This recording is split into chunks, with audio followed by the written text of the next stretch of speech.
வணக்கம். இப்போ இந்த வீடியோ ப்ரெசன்டேஷனில் நம்ம எம்சிஎக்ஸ் க்ரூட் ஆயில் மார்க்கெட்டில் இன்றைக்கி எப்படி ட்ரேட் பண்ணலாம் அப்படின்றத பற்றி பார்க்குறதுக்கு முன்னாடி போன வாரம் மார்க்கெட்டில் என்ன நடந்தது நம்ம என்ன எதிர்பார்த்தோம் அப்படின்றத பற்றி பார்க்கலாம். இந்த புதிய கான்ட்ராக்டில் போன வாரம் நம்ம என்ன நினச்சிருந்தோம் அப்படின்னா 3620 சப்போர்ட் எடுத்து மார்க்கெட் மேலே போகணும்னு எதிர்பார்த்துருந்தோம். அது மட்டும் இல்லாமல் 3660 3620 இந்த ரெண்டு இடமும் ஒரு முக்கியமான இடமாக அமையுது அப்படின்றத பற்றியும் குறிப்பாக பார்த்துருந்தோம். அந்த அடிப்படையில் 620 சப்போர்ட் எடுத்து பல முறை மேலே போக முயற்சி செஞ்சுருந்தாலும் அது பலன் கொடுக்காம மார்க்கெட்டில் பல முறை சரிவையும் சந்திச்சிருக்கு. ஆனால் குறிப்பாக நோட் பண்ணி பார்த்தோன்னா வியாழக்கிழமை மார்க்கெட் 620க்கு மேலே ஓப்பன் ஆகி நம்ம எதிர்பார்த்த மாதிரி மேலே போயிட்டு 660 உடைக்க முயற்சி செஞ்சுருக்கு. அது பலன் கொடுக்காம திருப்பியும் கீழே வந்து க்ளோஸ் ஆகிடுச்சு. வெள்ளிக்கிழமை மார்க்கெட்டோட ஓப்பனிங் 620க்கு கீழே ஓப்பன் ஆகிருந்தாலும் அதால் முழுக்க கீழேயும் வர முடியல. இதில் ரெண்டு விஷயம் தெரியுது. மார்க்கெட் சைடாக மூவ் ஆகிட்டுருக்கு, அது மட்டும் இல்லாமல் தடுமாறிட்டுருக்கு.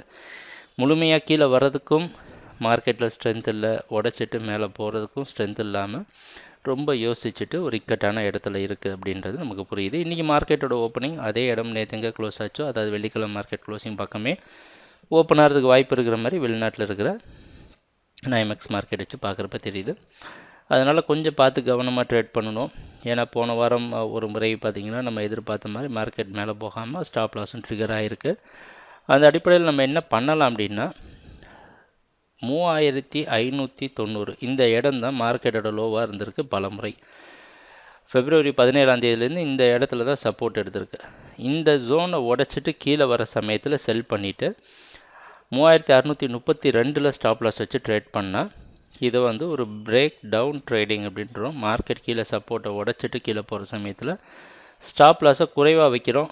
நிறைய பணம் இருக்கவங்க 660க்கு மேலே கூட வைக்கலாம். ஆனால் குறைவாக வைக்கிறது நல்லது தான். இது ஒரு விதம் செல் பண்ணுறதுக்கு. அப்படி மார்க்கெட் கீழே வராமல் மேலே போயிடுச்சு அப்படின்னா 3670க்கு மேலே உடைச்சிட்டு மேலே போகிற வரைக்கும் வெயிட் பண்ணி பிரேக் அவுட்டில் பை பண்ணிவிட்டு 3610 ஸ்டாப் லாஸ் வச்சு ட்ரேட் பண்ணலாம். இந்த ரெண்டு ஜோனுக்கு நடுவிலே ப்ரைஸ் நின்றுட்டு இருந்ததுன்னா ட்ரேட் பண்ணாமல் பேசாமல் மார்க்கெட்டை வாட்ச் பண்ணலாம்.